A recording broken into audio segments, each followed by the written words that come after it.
Hi again, this is Rory here to do the final sign-off for signal integrity on our design. Since we have done the automated checks with HyperLynx DRC and the power integrity sign-off with DC drop and decoupling analysis, now we need to run a more advanced analysis with the DDRX wizard to verify our DDR4 memory. Wilfred did a less robust version of this without crosstalk earlier in the design cycle, and now it is time for me to check for any potential signal integrity issues we may have missed, now that the board is fully populated and routed. I will do this with a power-aware model. For this deeper dive simulation on the DDR protocol, the logical sequence is to first simulate the board uncoupled, which you can see the result of here. And then we will run the simulation again with coupling turned on, and then we will run a final simulation with our power-aware model. The idea is when I introduce additional effects, such as area fill coupling and trace coupling, my margin goes down. The more you idealize, the better the margins. So we are spending this time and effort to make a more realistic model of the board behavior before fabrication, and if we pass these checks, we can go into manufacturing with a greater peace of mind. If the board fails with ideal planes and no assumptions for PDN effects, noise, etc., then we know we have big problems.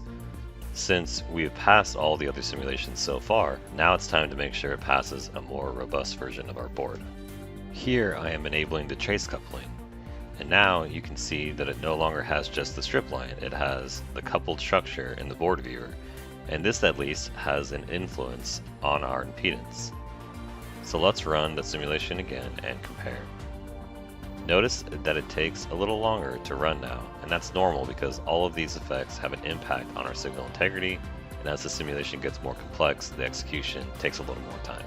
Looking at this most recent run, we see some minor changes here, and it's not that big, but it does have an influence on the impedance, and it is noticeable. For now, we do not see crosstalk, but this is one of the potential problems that we're investigating for. I will now turn on the power-aware model that I solved for earlier. We are modeling all this behavior with an S parameter, and this includes the area fill coupling, the trace-to-trace coupling, via coupling, return path issues, cavity coupling, etc. With this S parameter, we introduce much more effects with the power-aware to the PDN than we did before, and therefore we can get a more accurate simulation of what the board will behave like in the real world once it's fabricated. This doesn't look too bad, so we can move on to the DDRX wizard for the advanced analysis and final report. Continuing on, I'll model one byte lane of the DDR4 to start, and then do this for all of the memory.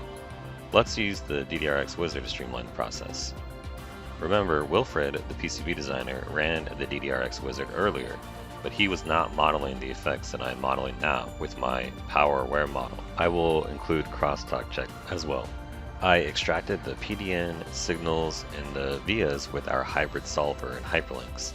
Some effects can only be simulated for with a model, such as the gate modulation effect that can be included in an IVUS model. The effect of modulation of the gate voltage is a result of power and ground bounce, and with the increase of the number of drivers, the SSN can deteriorate, affecting the voltage response at the output in a transistor level model. With these power-aware effects being modeled and included, we can get a clearer view of the impact on our circuit performance.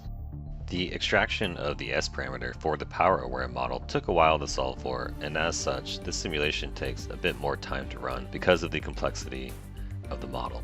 The results and insight we get are well worth this time and effort, because if it passes, then we know our DDR signals will have a better chance of behaving as expected when fabricated. Looking at the report, we pass all of the data read worst cases, and we also have passed the data write worst cases. The report is nice in that we have clickable links. Here we can check out the eye diagram for the DDR4 signals. The eye diagram shows that we have enough margin for the real design. We passed the density and eye mask check. We can see a lot of margin for signal to noise ratio as well as for jitter. This means that we are well prepared for a real design. Remember, we use the advanced solver to create this power-aware model and have introduced additional PDN effects such as return current, cavity coupling, and via coupling. By passing with these real-life effects in our simulation, we are in really good shape here and can say that the board is verified for electrical sign-off and ready for manufacturing.